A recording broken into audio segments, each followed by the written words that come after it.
Welcome to the program, David. It's good to have you back again. Thanks, Henrik. Yeah, I listened to the 2-hour interview with Anne, Greg, and Holly and Mr. Green, Robert Green, and I thought, you know, what solid people they are. What incredibly determined people they are to not be intimidated and crushed by an establishment network that has sought to do just that over many, many years. And, you know, it's kind of interesting. I've seen 3 very distinct periods since I started all this, 20 years ago this month, by the way. And that is the large number of years when people didn't want to know.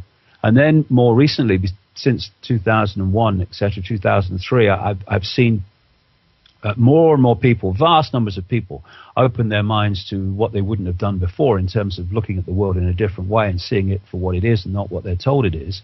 And I'm just seeing now the cusp of this third stage where that awareness is starting to impact on events. And what's happened over the horrific story of Holly Gregg is that the Scottish establishment, which is in global terms very, very significant, it's not called the Scottish Rite of Freemasonry for no reason. I've been looking at this for a long time, and Scotland is a major, major centre globally for paedophilia and Satanism, not least connecting into some of the old Scottish aristocratic bloodlines. And what we saw when Robert Green, who wants to stand for Parliament on the single issue of the Holly Gregg case and the way that she has described how she was systematically raped, not just by her father, but by members of the Scottish establishment, including a well-known judge or sheriff, as they call them in Scotland.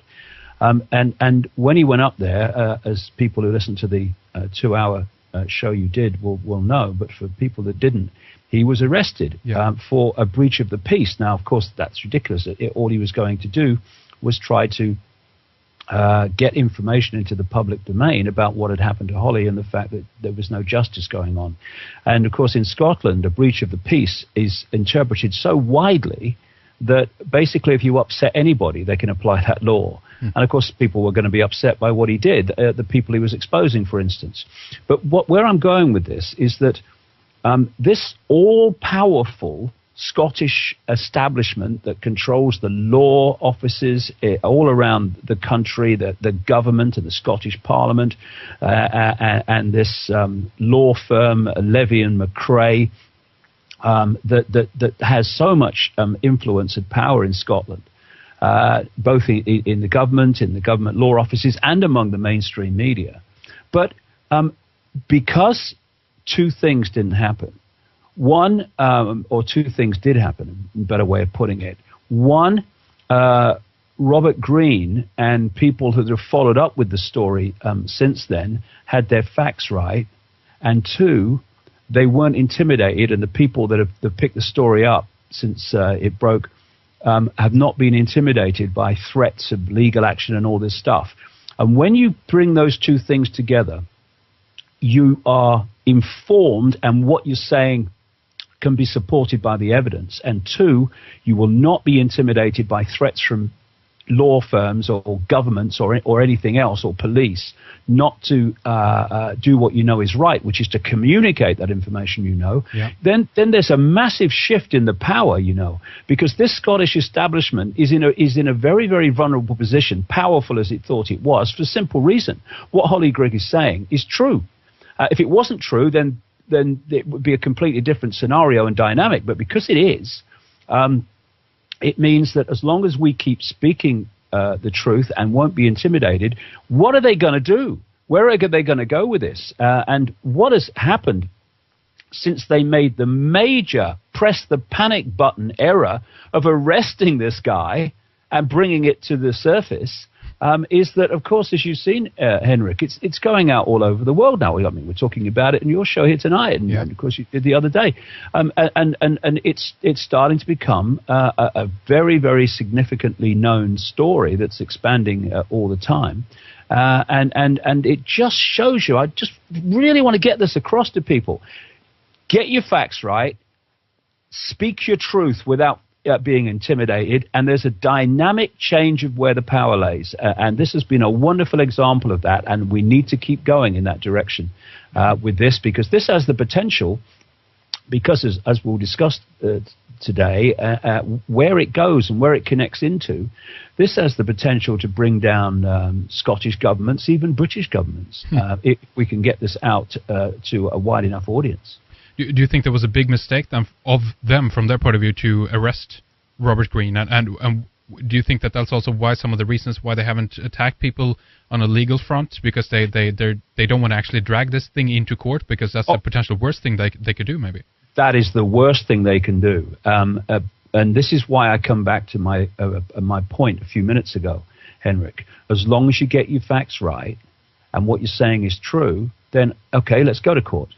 And let's get the whole thing out in the open, in a public arena. So they obviously don't want that. But when you have as much to hide as the Scottish establishment has in all its forms, that part of the Scottish establishment, massively significant part that connects into this satanic paedophile ring, which again is in Scotland, and with the way we're talking about it, but these rings connect into other rings, and they go out into the British Parliament, they go out into America and countries all across the world. And so they have so much to hide. And what they did, why? Because of the tenacity of Anne Gregg and Holly Gregg, and the tenacity of Robert Greene to pursue this case without fear of the consequences. They were forced into a situation where they did press the panic button. We've got to shut this guy up. And of course, in trying to shut him up, they did the opposite. I mean, they might have put a gagging order on him over certain aspects of this story, but everyone else is saying it anyway. You know, we have the power if we bring these two things together: truth and no intimidation. So if we talk a little bit about who you think is behind this, if it's a small faction within the Scottish establishment, as you say, we can get into later how it connects with various other groups around the world and so forth. But Anne mentioned something interesting, I think, in passing mostly.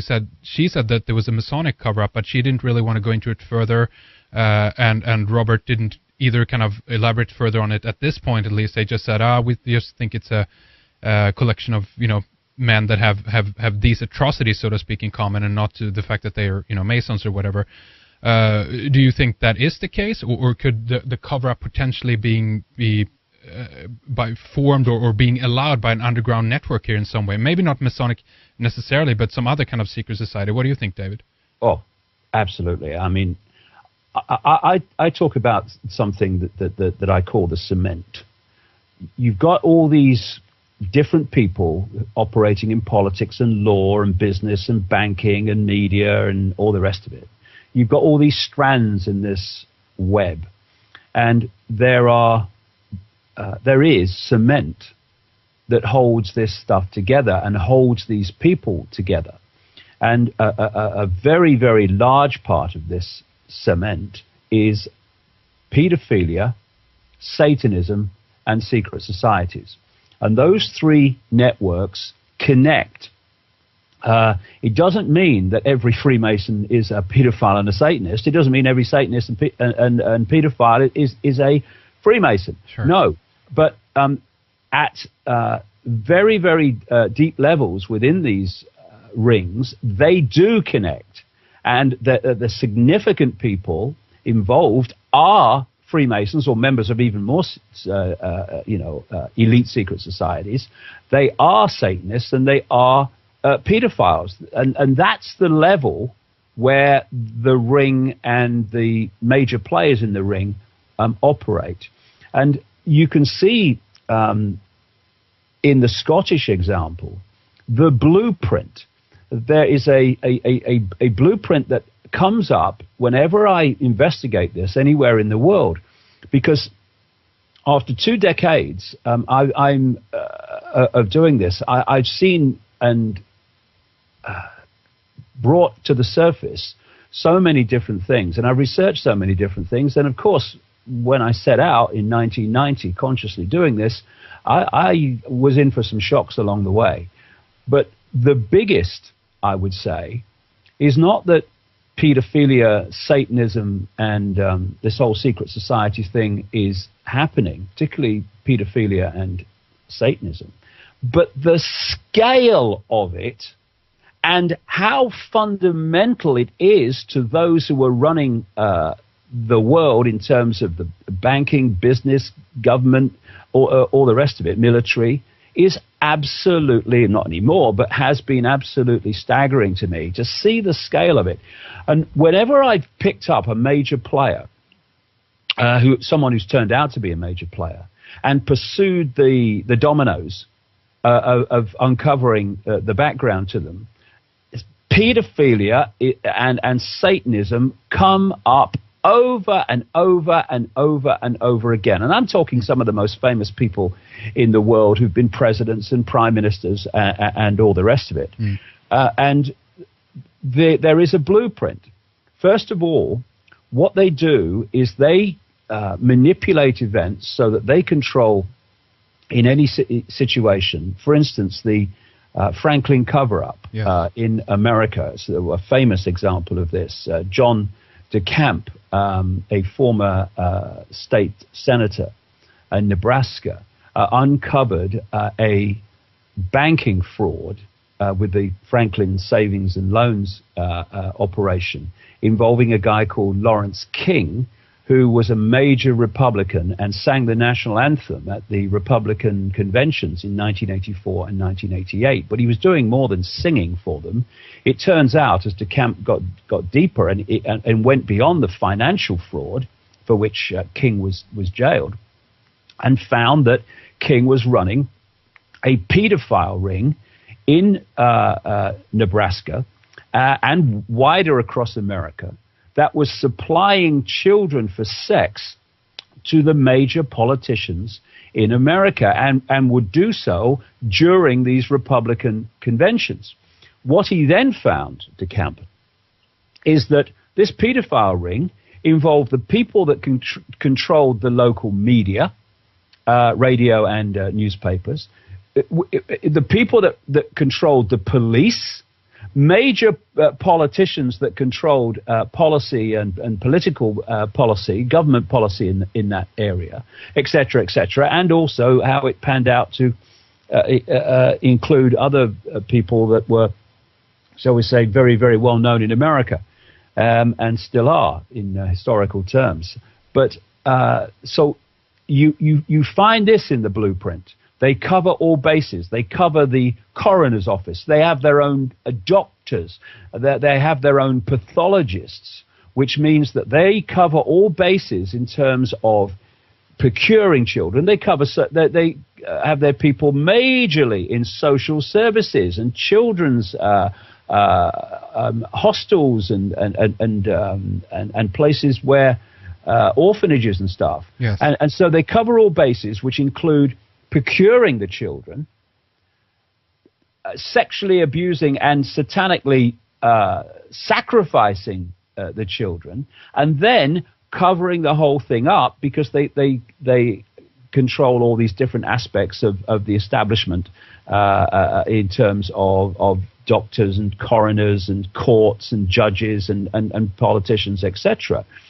What you then find in the blueprint is whenever any genuine media come in to try to uncover and expose what's going on, suddenly, bang, a big wall goes up.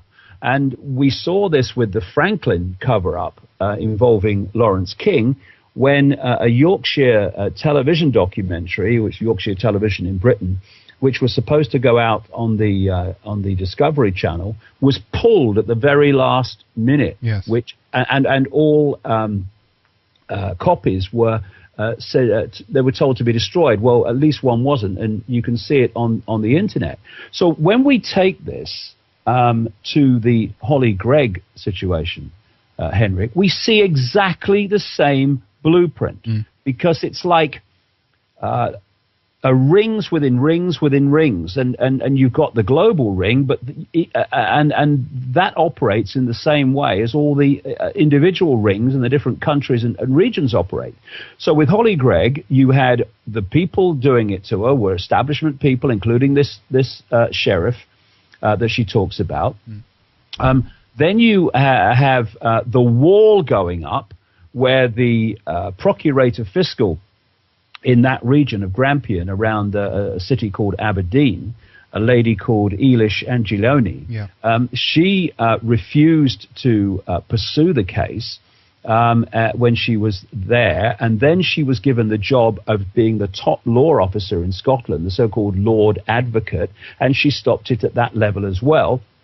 You then had the police who in the Grampian region, Aberdeen, who would not investigate the case.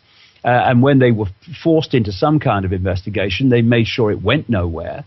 And interestingly, the guy McCracker, who's the chief constable, the head of the police in Grampian, who refused to pursue this case, and his police force refused to pursue this case, and the very same chief constable whose police arrested Robert Greene for trying to expose what had happened in terms of child abuse to Holly Gregg, this man, McCracker, the chief constable, is chairman of the North East Scotland Child Protection Committee.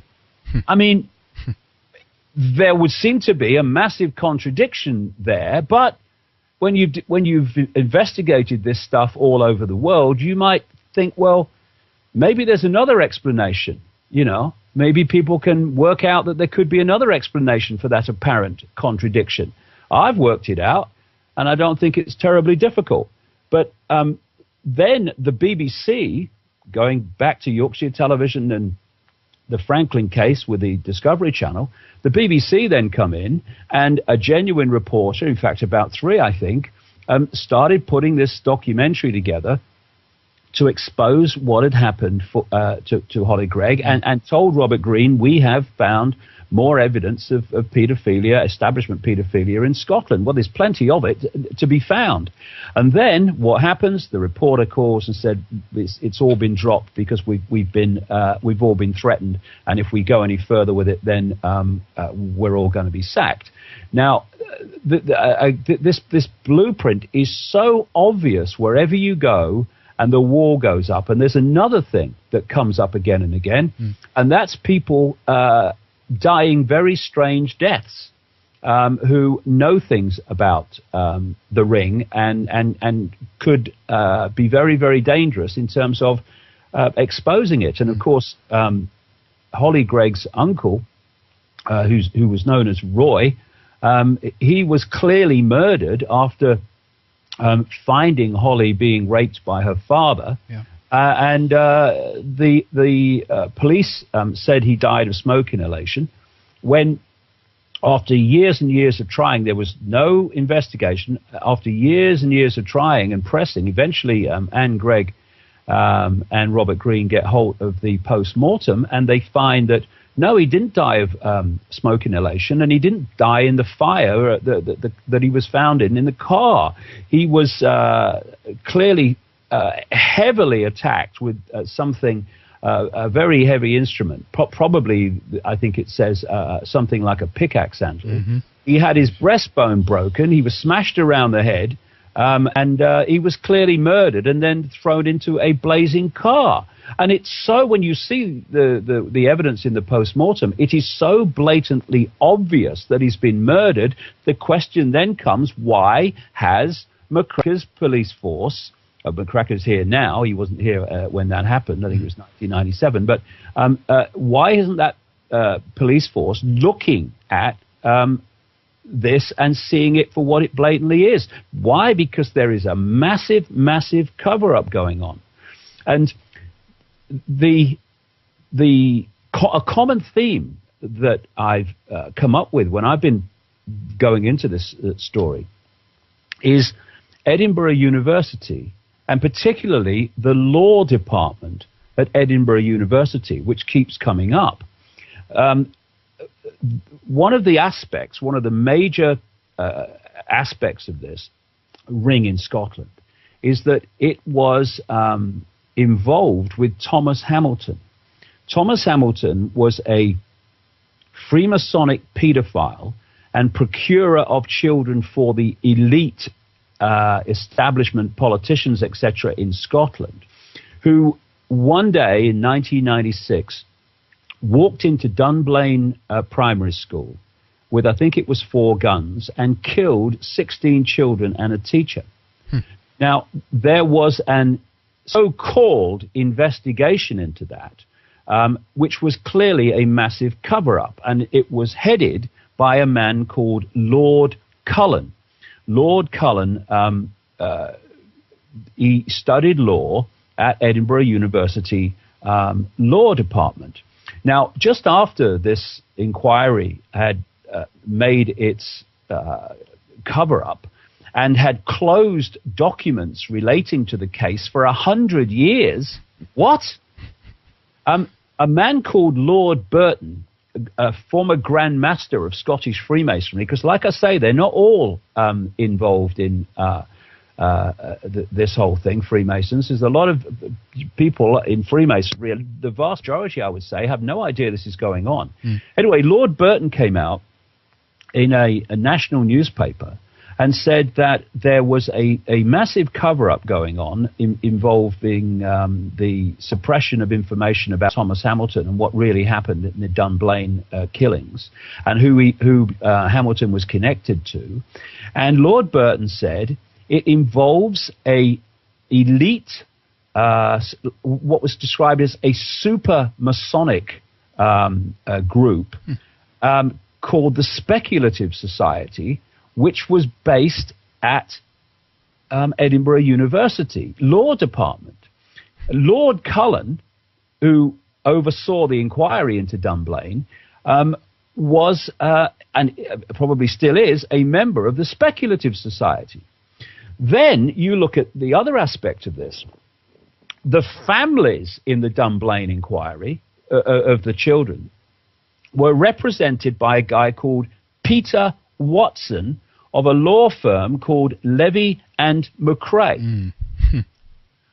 Lord Cullen also oversaw another inquiry, something called the Piper Alpha inquiry, which was a disaster involving an oil rig in the North Sea. And the man who represented the families in that was Peter Watson of Levy and McRae, their major litigator, head of litigation, I think. And the Lockerbie bombing, which brought down the plane in 1988, a man represented the families of the victims of that, and he was called Peter Watson of Levy and McRae, and Peter Watson studied law at Edinburgh University. When people started in the last few weeks exposing the Holly Gregg story after the arrest of Robert Greene, letters started going out warning them of legal consequences from Levy and McRae and a man called Peter Watson. Lord Cullen was also involved in the Lockerbie situation, where a Libyan called al-Makrahi was wrongly jailed for what was actually a bomb planted by British, American, and almost certainly Israeli intelligence, the Mossad. And Lord Cullen was involved in overseeing the first appeal against the sentence by al-Makrahi.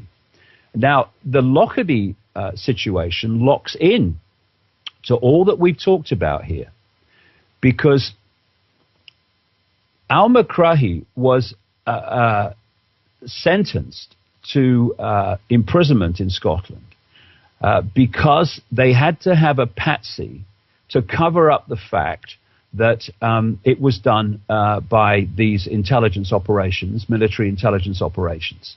And he was completely and utterly stitched up. The evidence was fabricated, the whole shebang. Now, when he had his first appeal, the one that was overseen by this Lord Cullen guy of the Speculative Society at Edinburgh University, it was turned down. But his lawyers pursued it further, and they won the right to a second appeal. Now, this second appeal was going to be very, very different, because evidence had come to light, and these lawyers were going to reveal it, of how evidence was planted. People were offered vast amounts of money to lie to the court to get the Libyan jailed and convicted. And this appeal was due to be heard in 2009. Suddenly, you'll remember this, many people listening to this program will remember this, it's announced that this al-Makrahi is going to be released on compassionate grounds because he has weeks to live, because I think it was prostate cancer. Mm-hmm. And part of the deal was that when he's released, he drops his appeal, which he could have continued with, even though he was released on compassionate grounds. Mm-hmm. Al-Makrahi is still alive as we speak, and he was released in August, I think it was August 2009, with weeks to live, quote. And the man who decided to release him was a man called Kenny MacAskill, the Justice Minister in Scotland, of the Scottish government, and I put justice in quotes there because it's purely coincidental. And Kenny MacAskill is a former lawyer with Levy and McRae, an associate of Peter Watson, who is also refusing to deal with the Holly Gregg case. And according to some reports, his reaction to this stuff coming out through the internet of the Holly Gregg abuse and the wider story was to add additions to legislation currently passing through the Scottish Parliament, kind of under the guise of stopping stalking of people on the internet. And it's clearly designed to stop information being and people being exposed on the internet when the authorities refused to investigate a case. And so what you had, if you remember, you had Barack Obama coming out at the time that al-Makrahi was released, saying this is outrageous, the Scottish government have made a mistake. Was it the best part of 200 Americans were killed in Lockerbie? It was all nonsense. It was all for public consumption. It was all designed to get the guy out of jail, out of Scotland, on the agreement that he wouldn't pursue his appeal, which was going to demolish the official story of Lockerbie. So you see all these things coming together. And this is how these rings operate, Henrik. They appear on the surface to be one thing, like they're into Satanism or they're into pedophilia or whatever, but it pans out to fundamentally influence and affect everyday society and the government of countries. That's absolutely shocking, and these connections are so obvious, and I'm also thinking back to, because you mentioned before, other cases as well. I'm thinking about the Jersey child abuse investigation in 2008 at the youth hostel there. Do you think it connects with that as well? Oh, yes. I mean, again, Henrik, Jersey, blueprint. Yeah. It comes out, the man who picked up the case, the policeman, who appears to have been a genuine man and wanted to uncover it, he found himself stopped at every turn. He was then subjected to tremendous pressure and attempts to discredit him and undermine the investigation. In fact, eventually was taken off the case. The media would not cover it as it should have been covered, and then eventually it's all covered up. Then you go to Belgium and the pedophile murder satanic ring there that came to light. The Dutroux, Mark Dutroux?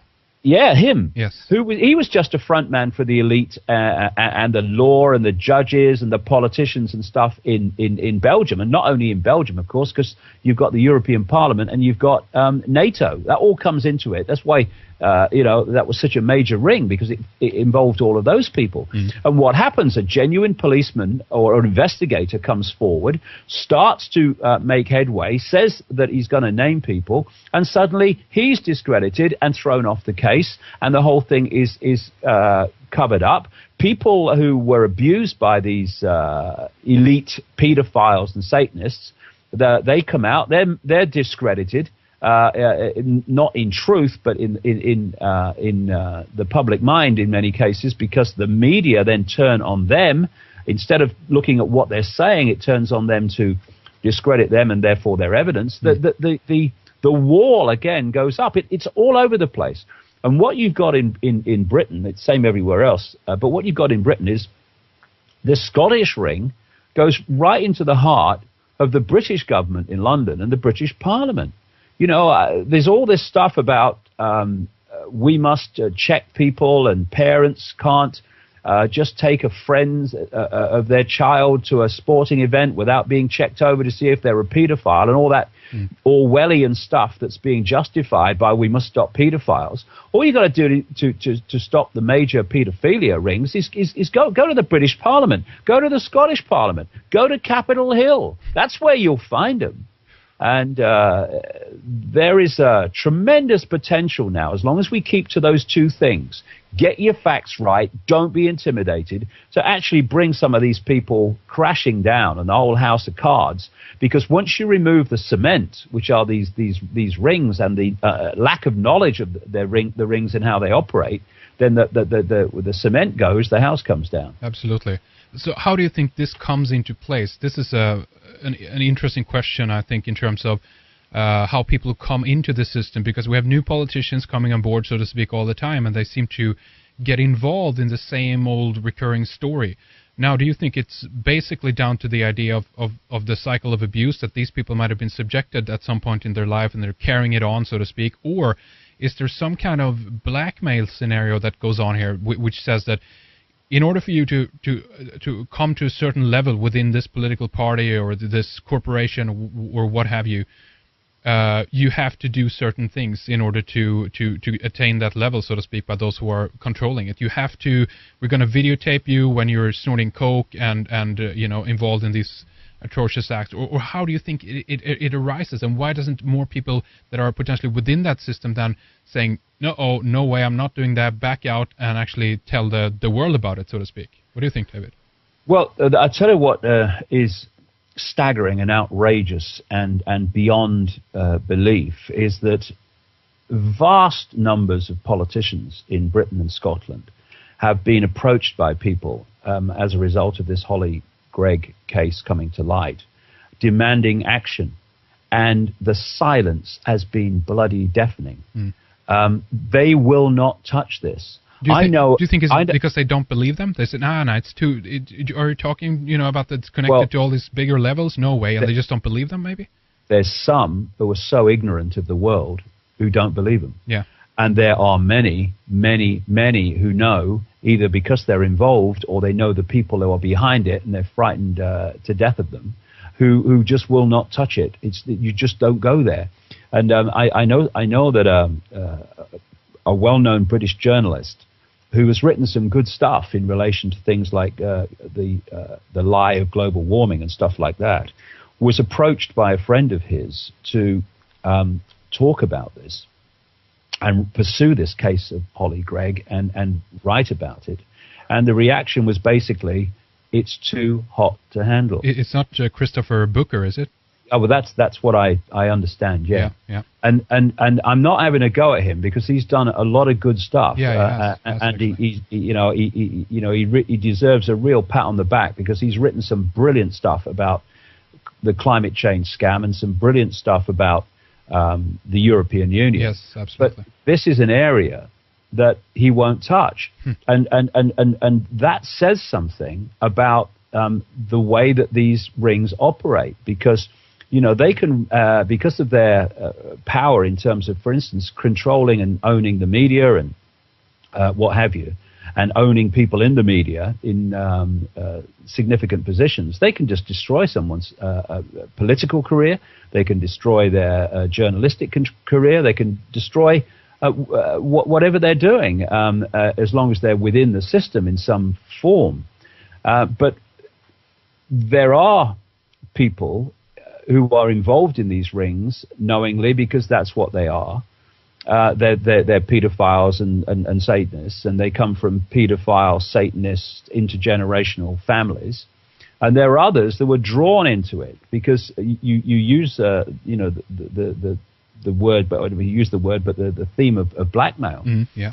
Blackmailing politicians to do what you tell them to do and introduce legislation you tell them to introduce, because if you don't, then this is going in the post.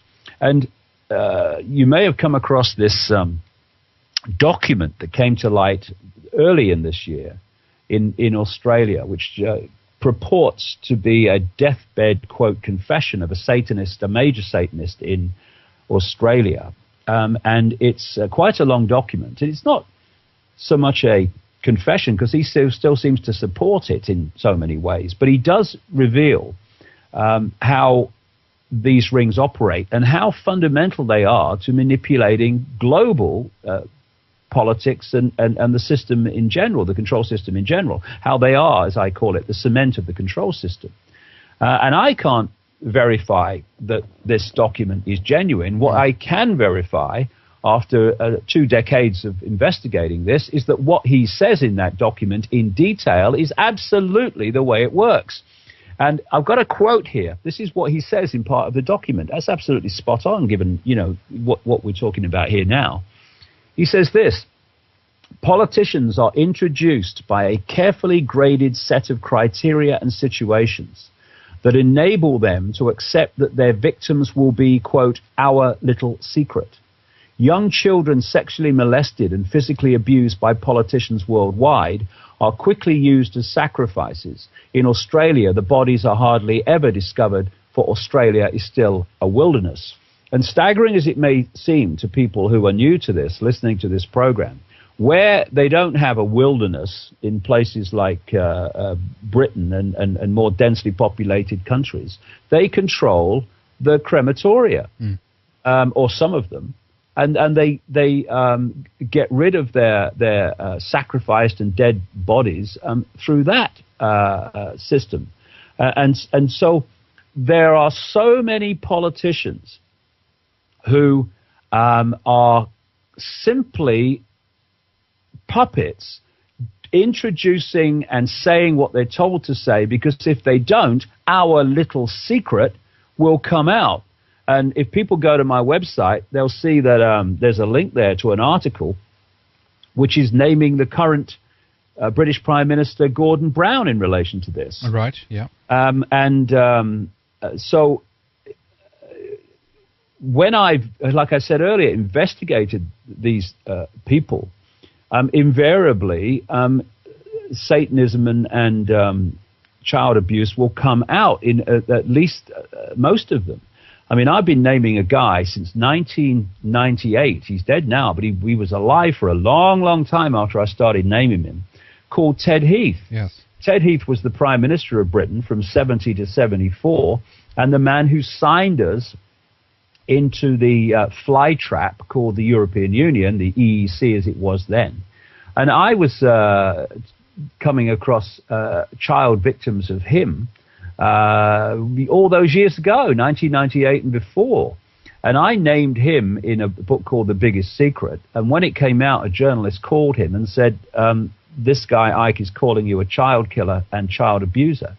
And all he said was, I think Icke must be crazy, or Icke must be mad. And that was the end of it. Why? Because it was true. And in more recent times, I've come across other people who've given me even more detail about that guy. I've been naming Father George Bush since about 96 as a serial pedophile and child killer. I've talked on American radio about it. I've written it in book after book after book after book. I've got it on my website in an article called Pedophilia and Satanism, the Fabric of the Web. And that's what we have to do. We have to be sure of our facts, because we don't want to defame anybody. We don't want to say things about people that aren't true. Sure, absolutely, the last thing we need to do. I mean, the media is doing that all the time. Why should we be doing that? Yeah. You know, the opposite. Right. That's right. But when we're sure of our facts, we need to start speaking out here and naming these people without fear of the consequences. Because the consequences of not exposing these people are that more and more and more children are going to be abused, like Holly Gregg. They're going to be sacrificed. They're going to be tortured. They're going to go through the horrific treatment that they go through. And enough is enough. We're not having it anymore. Yeah. I've had a belly full of these people doing this to these kids all over the world, and we've got to get our backsides disconnected from the sofa and start running at this. Absolutely, couldn't agree more. And by the way, for those who are not familiar with the Nebraska story, John DeCamp, the cover-up there that you mentioned before, David, basically just go to Google Video or Google and type in "Conspiracy of Silence," and you have the documentary right there. It's about an hour long. It's really good, and it details this story and this case in detail, as it were. But David, I want to ask you a little bit about something that seems to be the discussion. If you read some of the comments on the show that we did then with Robert and Anne, and they say a little bit, alluding to just basically that these monsters who are doing these atrocities aren't human monsters. It goes beyond that. What do you think? What do you make of that, David? 100%. You know, depends what level of this we want to talk about at any point. You know, what we've been talking about up to this point in the program is the fact that there are pedophiles and Satanists who sacrifice and abuse children, right? But it goes much wider than that, because these people are possessed. The Satanism and the satanic rituals that they go through, and the secret society rituals too, although most Freemasons don't know it, are designed to create vibrational connections between the people involved and these demonic entities. I would say overwhelmingly take a reptilian form, but not only. And the idea is for these demonic entities operating just outside of visible light to possess the pedophile, the Satanists, and take over their mental and emotional, what passes for their emotional processes. And what these demonic entities are is totally and utterly devoid of empathy. They do not have the power to empathize with the consequences for the others of their actions. We talk about cold-blooded. Well, you know, reptiles are cold-blooded, and these people are cold-blooded. And so what they do, and what we're looking at overwhelmingly with these people, their hybrid bloodlines have been specifically bred to be much more genetically connected to the possessing entity, therefore vibrationally connected. And what these entities do is they feed off human energy, and they particularly want the energy of children before puberty, because there is an energetic and chemical change, quite obviously, that happens at puberty, and they want the energy before that happens. And this is why when you look at all these ancient accounts and ancient stories and legends, they talk about sacrificing young virgins to the gods. Now, these entities are perceived as the gods, these demonic entities. And the young virgin thing is actually just a symbol for children. That's what the young virgins were, and are children, because they want this prepubescent energy. So what happens is, if you like, and I hesitate to use the word because it's hardly appropriate, the human level of these people is stimulated to desire sex with children and to desire to harm children and get a big kick out of it. Ted Heath did. I mean, I wouldn't even begin to go into what this guy did, but all the others are the same, but he was a really extreme version of it. Anyway, what's happening is, while the children are being abused, while the pedophile is having sex with them, and even I found this, that even when it's girls, often it's anal sex that these people have with them. They are connecting into, on the energetic level, the base chakra, the base vortex of their human energy field. And what they're doing is the demonic entity is then, through the conduit of the, quote, human level, they are sucking the life force, the prepubescent pure energy out of the child into themselves. They're vampiring the child's energy and fundamentally destabilizing them energetically and therefore mentally and emotionally. That's what's going on at a deeper level. Do you think that it means that all people who are involved, if we specifically talk about the Holly case again, have these non-human traits, or do you think that some people of these in these scenarios are human as well, but they just might be attracted to the, who knows, the power? There could even be drugs involved there, or who knows how the setting is, so to speak, there. But generally, do you think it's all non-human, or is it a potential mix, so to speak, here we're looking at? Well, I think when you're dealing in all possibility, then it's never only one thing. It's never only this. It's never all that. Yeah. So you will have people who just get attracted to it for some reason. But the major players are these possessed people. And what do you need, Henrik, to abuse a child, to rape a Down syndrome girl like Holly Gregg, to rape little children and frighten them to death, to torture them and get a kick out of it? What do you need? You need an absolutely deleted ability to empathize. You have no power, connection to feel what you're doing to someone else. You're just completely and utterly cold. Now, this starts to explain other things, from a wider point of view. This is how it's possible for these people, like Blair and Bush, to send the boys in to pepper bomb Baghdad from the sky, to use depleted uranium in the weapons that create horrific birth defects that take the breath away when you see them in Iraq now, that lead to millions of people being either killed or maimed or having their lives destroyed forever in this life anyway. This is the mentality. These are the possessed people that are pepper bombing the Gaza Strip using phosphorus weapons that burn people alive. These are the people orchestrating 9/11 so that 3,000 people die to justify killing even more in Iraq and Afghanistan. This is the mentality. And, I've been saying for years to people, do not, please, if you want to know what's going on, do not judge what these people would do by what you would do, because they're not like you. Right. You say they'd never do that. No, you would never do that. They do, and they do it all the time. So because they have this lack of empathy in any way, shape, or form, they can orchestrate the world to cause mayhem. They want to cause mayhem. That's the aim. They want to cause suffering. They want to cause suffering in the child and the children that they abuse and sacrifice and torture, because they get a kick out of it.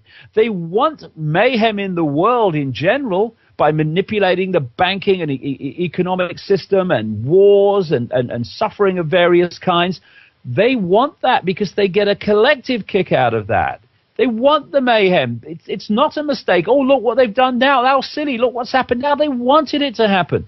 And by understanding the mentality that we're dealing with, sheer, bloody, unadulterated evil, which appropriately is live life written backwards, that's what we're dealing with. That's why we have the world that we have today. And that's why we've got to grow up, wake up, get the bum off the sofa, get the I'm just little me, what can I do, out of your bloody mind, and let's start sorting this, because we've got to grow up and be adult and start to address this, because the consequences of not doing so in the not too distant future will be potentially horrific if we don't. But people are beginning to, and that's magnificent news. Absolutely, and hopefully there are a lot of people joining in both Holly, Anne and Robert as well. I know that they have a lot of events coming up, primarily now around UK, but it seems to me then that these cases are blooming up, so to speak, in various parts of the world at different times. It's almost like there is always one place in the world where it's currently being a little bit exposed, if you know what I mean. It's been in Portugal before, in Belgium, as you mentioned before. It's been up here in Sweden back in the 70s. It's bloomed up a year or so ago. It's been in Mexico, if I didn't mention that before. America, obviously, as you say. But it never takes root, so to speak. It never really blooms, and the major connections are made. They're made by people like you, of course, and people who are following your work, and other researchers who can figure this stuff out. But the trick here, so to speak, the difficult part, what we're faced with, is to get the dots connected for the people who are also coming to it for just running across this in the alternative media, or eventually, hopefully, down the road in the regular media as well. And begin to connect all these dots, because that's essential as well in this place, because otherwise it's just another little incident that just, oh shit, that was not good, happened up in Scotland, but I guess it's over now, and then we're back to sleep again, and that's the danger here, David. Yes, it is, and that's why we've got to keep shouting loudly about this case. We've got to pursue justice for Holly Gregg and her wonderful, wonderful mother, Anne. I've never met them. But I've heard them on the radio and stuff, and I've never met Robert Greene. I keep meaning to have a chat with him. I'll do it shortly. But they are such wonderfully committed, genuine, solid people that we need to give them all the support that we can. But if we go a little bit deeper on this, 20 years ago, when I started this journey, I learned very early on, through various means I talk about in a book. It's at the printers at the moment, that there was a vibrational change coming. The title of the first book I wrote after I had my experiences 20 years ago was called Truth Vibrations, because that's what I call these vibrations. This energetic change that is coming. Even though it's coming, it's getting more powerful all the time. It's here.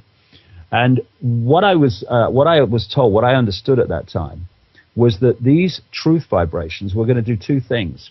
One, they were going to break up the density of people, and in effect, they were going to open their minds, and they were going to start to awaken to a much bigger understanding of both not of the world, but also of themselves and who they are and what they really are, as opposed to what they see in the mirror.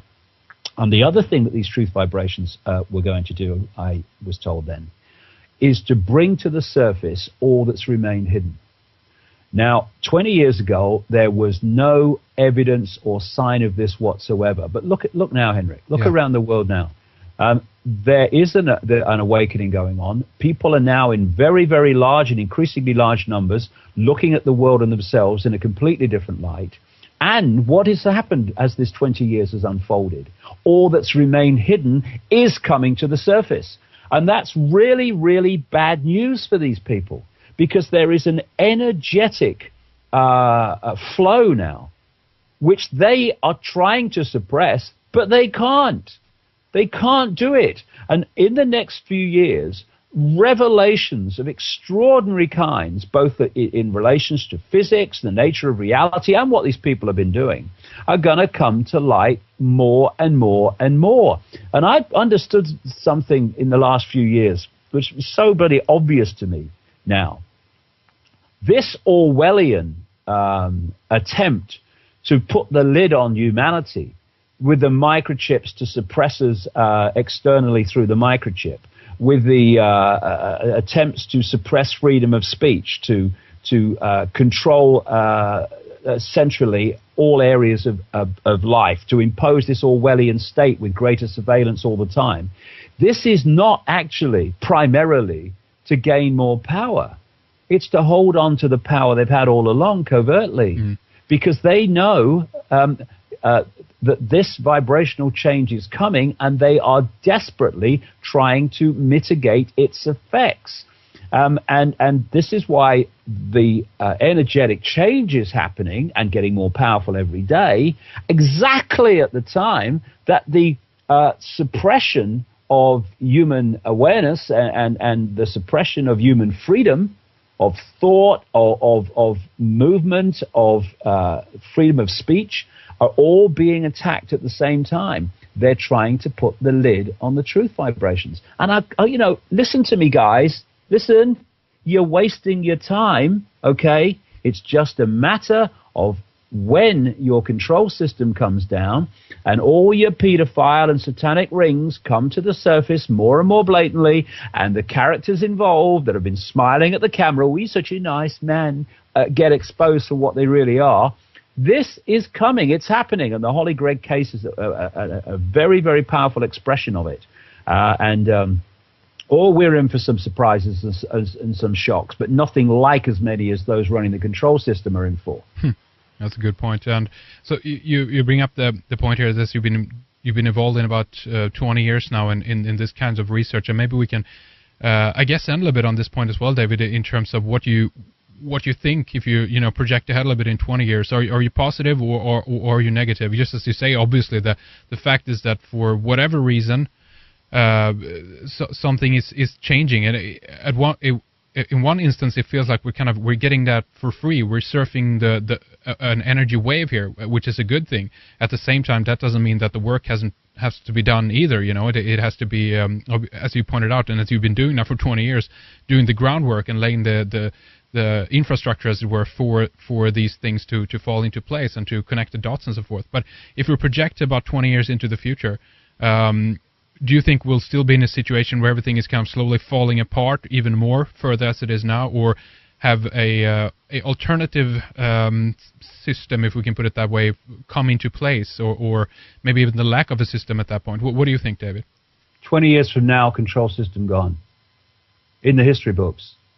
Do you remember when it was like this and they thought they were going to do this? They didn't, did they? Because, you see, there are some people that think that the control system is all powerful, and those running it are all powerful, and those behind it who are of a non-human type are all powerful. No, they're not. Yep. They're stupid. They're idiots. I mean, and they're frightened idiots as well, because anyone that wants to control to the scale that they want to control is suffering from massive extreme insecurity. And these people are. They're frightened. That's why when you run at them, like the Scottish bloody paedophile satanic ring, I mean, they scatter. They don't know what to do. Oh, my God, I want me mum. Yeah. So they're not as powerful as they think they are, yeah. And they're not as powerful as so many people think they are. How they control humanity is this.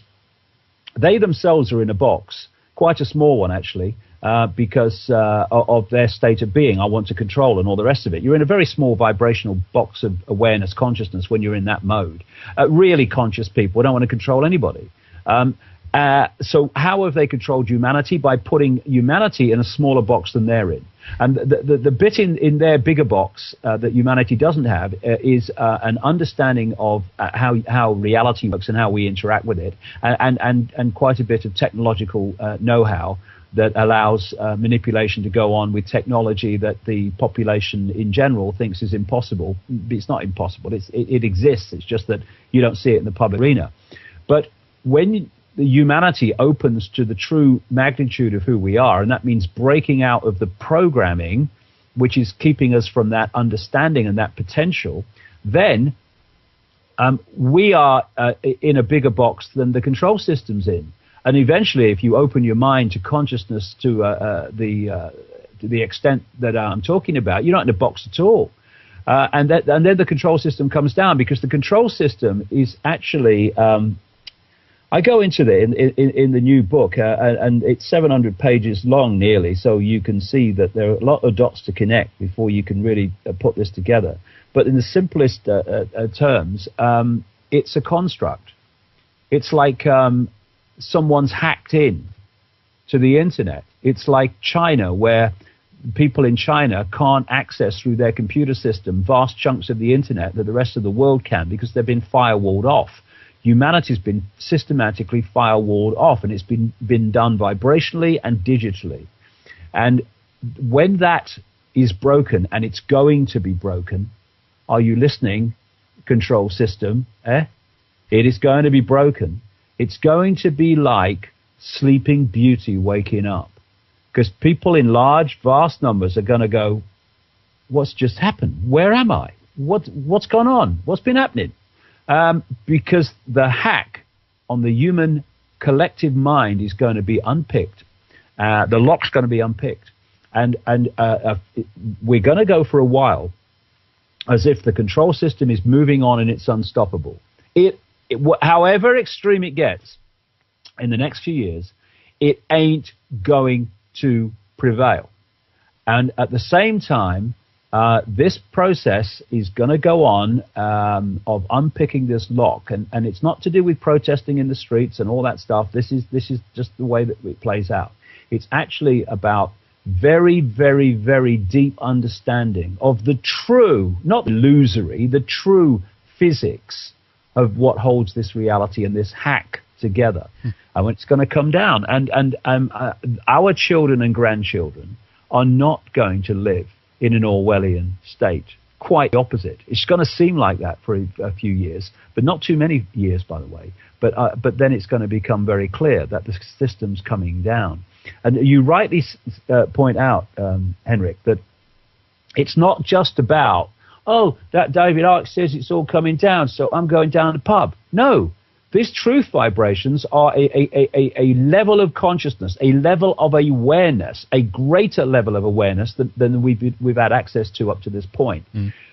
But that awareness has to play out in this holographic world, this so-called physical world. It has to impact upon it. It has to play out. So it's not about going down the pub and saying, oh, it's all good. No, we are vehicles for expressing this new consciousness in what we call physical events. So the two are connected. And anyone who is truly awakening and accessing this emerging new awareness, the last thing they want to do is run away from this and go down the pub or ignore it or say they've got no power. Anyone who says that is not tuning into this change. They're not. They're still in mind. They're still in I can't. They're still in I can't be bothered. And so the real changes of this society, this global society, we're going to bring the control system down, are those who are awakened to the point where they're tuning into this vibrational change, this information change, this awareness change, and expressing it out into the physical world as physical change. Absolutely, and I couldn't agree more with you. It's not about escapism. It's about looking at things for what they really are, and that's true. Kind of, exposing someone, something, so to speak. In that sense, it's really about looking something for what it is, and not escape from the fact, so to speak. And I think it's very. Come on, let's go. Exactly. My new book actually is called "Human Race, Get Off Your Knees," and the subtitle is "The Lion Sleeps No More." And the lion within us, the symbolic lion that don't mess with me, don't try to herd me, don't try to tell me what to think and what to do, because I'm not having it. And don't try to intimidate me. You know, the lion within is not going to be intimidated by Peter bloody Watson sending his bloody threats out. And intimidation of these are the consequences if you don't do what the control system says. Yeah. Stick it, mate. Stick it. The lion within won't stand for that. And the lion within has to be the lion without. And it's starting to happen, but nothing like it's going to happen in the next few years. Come on, let's go. Enough. I've had a bellyful. It's our world. Let's take it back. And of course, in trying to shut him up, they did the opposite. I mean, they might have put a gagging order on him over certain aspects of this story, but everyone else is saying it anyway. We have the power if we bring these two things together, truth and no intimidation. So if we talk a bit about who you think is behind this, if it's a small faction within the Scottish establishment, as you say, we can get into later how it connects with various other groups around the world and so forth, but Anne mentioned something interesting, I think, in passing mostly. She said that there was a Masonic cover-up, but she didn't really want to go into it further, and Robert didn't either kind of elaborate further on it at this point, at least. They just said, we just think it's a collection of, men that have these atrocities, so to speak, in common, and not to the fact that they are, Masons or whatever. Do you think that is the case, or could the cover-up potentially be by formed or being allowed by an underground network here in some way. Maybe not Masonic necessarily, but some other kind of secret society. What do you think, David? Oh, absolutely. I mean, I talk about something that I call the cement. You've got all these different people operating in politics and law and business and banking and media and all the rest of it. You've got all these strands in this web, and there is cement that holds this stuff together and holds these people together. And a very, very large part of this cement is pedophilia, Satanism, and secret societies. And those three networks, as we'll discuss today, where it goes and where it connects into, this has the potential to bring down Scottish governments, even British governments, if we can get this out to a wide enough audience. Do you think there was a big mistake of them, from their point of view, to arrest Robert Greene? And do you think that that's also why some of the reasons why they haven't attacked people on a legal front, because they don't want to actually drag this thing into court, because that's the potential worst thing they could do, maybe? That is the worst thing they can do. And this is why I come back to my point a few minutes ago, Henrik. As long as you get your facts right and what you're saying is true, then, okay, let's go to court. And let's get the whole thing out in the open in a public arena. So they obviously don't want that. But when you have as much to hide as the Scottish establishment has in all its forms, that part of the Scottish establishment, massively significant part that connects into this satanic paedophile ring, which again is in Scotland, and with the way we're talking about it, but these rings connect into other rings, and they go out into the British Parliament, they go out into America and countries all across the world. And so they have so much to hide. And what they did, why? Because of the tenacity of Anne Gregg and Holly Gregg, and the tenacity of Robert Greene to pursue this case without fear of the consequences. They were forced into a situation where they did press the panic button. We've got to shut this guy up. Welcome to the program, David. It's good to have you back again. Thanks, Henrik. Yeah, I listened to the 2-hour interview with Anne Gregg and Holly and Mr. Greene, Robert Greene, and I thought, what solid people they are. What incredibly determined people they are to not be intimidated and crushed by an establishment network that has sought to do just that over many, many years. And, it's kind of interesting. I've seen 3 very distinct periods since I started all this, 20 years ago this month, by the way. And that is the large number of years when people didn't want to know. And then more recently, since 2001, etc., 2003, I've seen more and more people, vast numbers of people, open their minds to what they wouldn't have done before in terms of looking at the world in a different way and seeing it for what it is and not what they're told it is. And I'm just seeing now the cusp of this third stage where that awareness is starting to impact on events. And what's happened over the horrific story of Holly Gregg is that the Scottish establishment, which is in global terms very, very significant, it's not called the Scottish Rite of Freemasonry for no reason. I've been looking at this for a long time, and Scotland is a major, major centre globally for paedophilia and Satanism, not least connecting into some of the old Scottish aristocratic bloodlines. And what we saw when Robert Greene, who wants to stand for Parliament on the single issue of the Holly Gregg case, and the way that she has described how she was systematically raped, not just by her father, but by members of the Scottish establishment, including a well-known judge, or sheriff as they call them in Scotland.